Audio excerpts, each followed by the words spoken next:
Hey, if you want to check battery level of your Samsung Galaxy Buds 3 FE, we got actually a few methods. The first one, if you fully charge your earbuds, you can just input them inside the charging case and open it. And when the indicator lights up with the green color, it means that both earbuds are fully charged. You can also check the battery level by using the Galaxy wearable application. Over here you can find both earbuds and charging case. But also you can navigate to the system settings on your phone, go to the Bluetooth, and now when you are connected with your device, you can find the battery level. When you click on the settings icon, you can also find this information over here.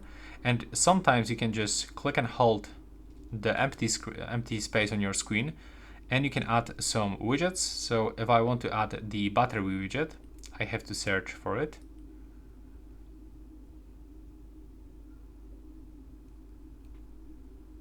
Okay, so in this phone, I'm actually using Vivo smartphone. It's not available, but in the most smartphones, you can find something like the battery widget that you can put on your screen and get it straight in front of face without actually using the Galaxy wearable application.